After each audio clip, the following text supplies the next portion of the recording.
आज आपको जीवित पुत्र का वध कथा सुना रहा हूँ। एक बार नैमिषारण्य के निवासी ऋषियों ने संसार के कल्याणार्थ सूत जी से पूछा, हे सूत जी, कराल कलिकाल में लोगों के बालक किस तरह दीर्घायु होंगे, सो कहिए। सूत जी बोले, जब द्वापर का अंत और कलयुग का आरंभ था, उसी समय बहुत सी शोकाकुल स्त्रियों के ने आपस में सलाह की कि क्या इस कली काल में माता के जीवित रहते पुत्र मर जाएंगे। जब वे आपस में कुछ निर्णय नहीं कर सकी तो अब गौतम जी के पास पूछने के लिए गई। जब उनके पास पहुंची तो उस समय गौतम जी आनंद के साथ बैठे हुए थे। उनके सामने जाकर उन्होंने मस्तक झुकाकर प्रणाम किया। तदंतर स्त्रियों ने पूछा, हे प्रभु, इस कलयुग में लोगों के पुत्र किस तरह जीवित रहेंगे, इसके लिए कोई व्रत या तप हो तो कृपा करके बताइए। इस तरह उनकी बात सुनकर गौतम जी बोले, आपसे मैं वही बात कहूँगा जो मैंने पहले सुन रखी है। गौतम जी ने कहा, जब महाभारत युद्ध का अंत हो गया और द्रोणपुत्र अश्वत्थामा के द्वारा अपने बेटों को मारा देखकर जब पांडव बड़े दुखी हुए तो पुत्र के शोक से व्याकुल होकर द्रौपदी अपनी सखियों के साथ ब्राह्मण श्रेष्ठ धौम्य के पास गई और उसने धौम्य से कहा, हे विपेंद्र, कौन सा उपाय करने से बच्चे दीर्घायु हो सकते हैं, कृपा करके ठीक ठीक कहिए। धौम्य बोले, सतयुग में सत्य वचन बोलने वाला, सत्याचरण करने वाला जिमूतवाहन नामक एक राजा था। एक बार वह अपनी स्त्री के साथ अपने ससुराल गया और वहीं रहने लगा। एक दिन आधी रात के समय पुत्र ने शोक से व्याकुल कोई स्त्री रोने लगी, क्योंकि वह अपने बेटे के दर्शन से निराश हो चुकी थी। उसका पुत्र मर चुका था। वह रोती हुई कहती थी, हाय, मुझ बूढ़ी माता के सामने मेरा बेटा मरा जा रहा है। उसका रुदन सुनकर राजा जिमूतवाहन का तो मानो हृदय विदीर्ण हो गया। वह तत्काल उस स्त्री के पास गए और उससे पूछा, तुम्हारा बेटा कैसे मरा है। बूढ़ी औरत ने कहा, गरुड़ प्रतिदिन आकर गांव के लड़कों को खा जाता है। इस पर दयालु राजा ने कहा, माता, अब तुम रो मत, आनंद से बैठो, मैं तुम्हारे बच्चों को बचाने का यत्न करता हूँ। ऐसा कहकर राजा उस स्थान पर गया जहाँ गरुड़ आकर प्रतिदिन मांस खाया करता था। उसी समय गरुड़ भी उस पर टूट पड़ा और राजा के शरीर का मांस खाने लगा।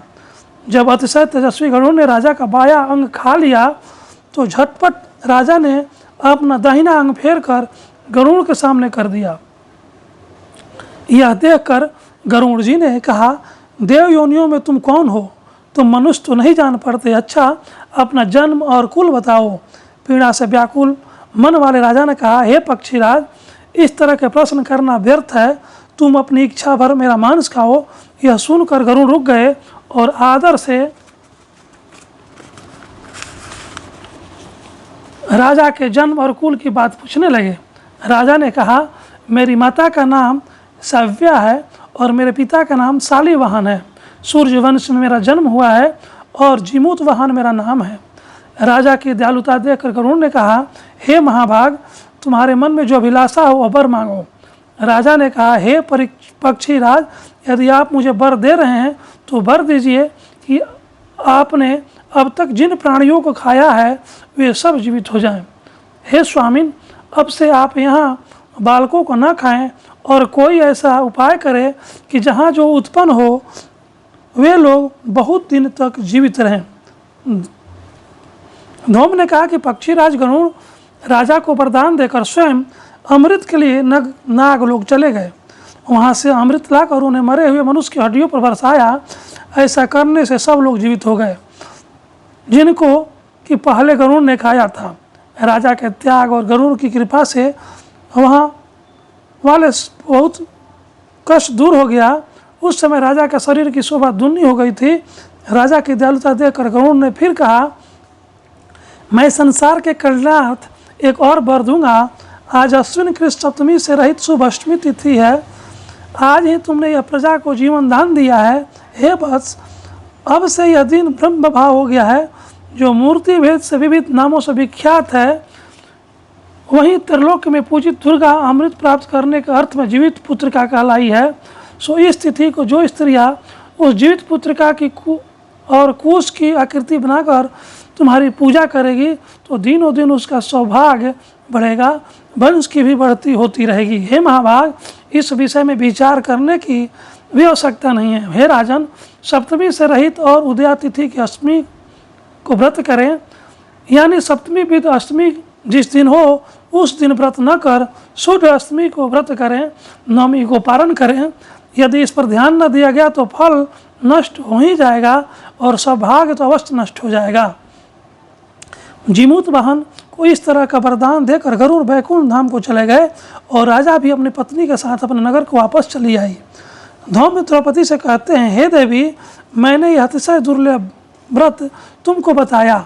इस व्रत को करने से बच्चे दीर्घायु होते हैं।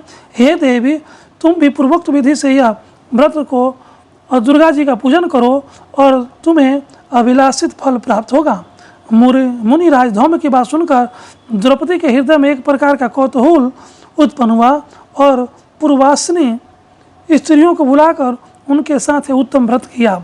गौतम ने कहा, यह व्रत और इसके प्रभाव को किसी एक चिल्ली ने सुन लिया और अपनी सखी सियारिन को बतलाया। इसके बाद पीपल वृक्ष के शाखा पर बैठकर उस चिल्ली ने और उस वृक्ष के खोते में बैठकर सियारिन ने व्रत किया। फिर वही चिल्ली किसी उत्तम ब्राह्मण के मुंह से कथा सुन आई और पीपल के खोते में बैठी हुई अपनी सखी को सुनाया। सियारी ने आधी कथा सुनी थी कि उसे भूख लग गई और वह उसी समय शव से भरे हुए शमशान में पहुंची। वहाँ अपनी इच्छा भर मांस का भोजन किया और चिल्ली ने बिना कुछ खाए पिए रह गई और सवेरा हो गया। सवेरे वह गौशाला में गई, वहाँ गौ का दूध पिया। इस तरह नवमी को उसने पारण किया। कुछ दिनों बाद वे दोनों मर गई और अयोध्या में किसी धनी व्यापारी के घर जन्मी। संयोग से दोनों का जन्म एक ही घर में हुआ, जिसमें सियारिन ज्येष्ठ हुई और चिल्ली छोटी। वे दोनों शुभ लक्षणों से युक्त थी, इसीलिए बड़ी लड़की काशीराज के घर और छोटी उसके मंत्री के साथ गृहपात अग्नि के सामने विधिपूर्वक ब्याही गई। पूर्व जन्म के कर्मफल से वह मृगनयनी रानी हुई। जिस किसी भी संतान को उत्पन्न करती वह मर जाती थी और पूर्व जन्म की बातों का स्मरण करने वाली मंत्री की पत्नी ने 8 पशुओं के सदृश तेजस्वी 8 बेटे उत्पन्न किए और सभी जीवित रह गए। अपनी बहन की पुत्रों को जीवित देखकर ईर्ष्यावश राजपत्नी ने अपने स्वामी से कहा, यदि तुम मुझे जीवित रखना चाहते हो तो इस मंत्री के भी पुत्रों को उसी जगह भेज दो जहाँ मेरे बेटे गए हैं, अर्थात इन्हें मार डालो। यह सुनकर राजा उन मंत्री के पुत्रों को मारने के लिए कई प्रकार के उद्योग किए, पर मंत्री पत्नी ने जीवित पुत्रिका के पूर्ण बल से बचा लिया। एक दिन राजा ने अपने आदमियों से उन पुत्रों को सिर काटकर पिटारी में रखवाया और पिटारी उनकी माता मंत्री पत्नी के पास भेज दिया, किंतु वे 8 सिर बेशकीमती जवाहरात हो गए और भले चंगे वे 8 लड़के अपनी माता के पास चले आए। उनको जीवित देखकर राजपत्नी को बड़ा विस्मय हुआ। अंत में वो मंत्री की पत्नी के पास आई। उसने पूछा, बहन, तुमने कौन सा ऐसा पुण्य किया है जिससे बार बार मारे जाने पर भी तुम्हारे बेटे नहीं मरते? इस पर मंत्री की पत्नी ने कहा, पूर्व जन्म में जब चिल्ली थी और तुम सियारिन दोनों व्रत किया था, तुमने व्रत को नियमों को भली भांति पालन नहीं किया था और मैंने किया था। इसी दोष से वहीं तुम्हारे बेटे नहीं जीते हैं। और राजरानी, अब भी तुम उस जीवित पुत्र का व्रत को करो तो तुम्हारे बेटे दीर्घायु होंगे। मैं तुमसे सच कह रही हूँ। उसके कथानुसार रानी ने व्रत किया, तभी से उसके कई बेटे सुंदर और दीर्घायु होकर बड़े राजा हुए। सूर्य जी कहते हैं कि सब प्रकार को आनंद देने वाले मैंने यह दिव्य व्रत बतलाया। स्त्रियाँ चिरंजीवी संतान चाहती हो तो विधि पूर्वक यह व्रत करें। जीवित पुत्र का व्रत कथा समाप्त। एक बार बोलिए जीवित वाहन की जय, दुर्गा माता की जय।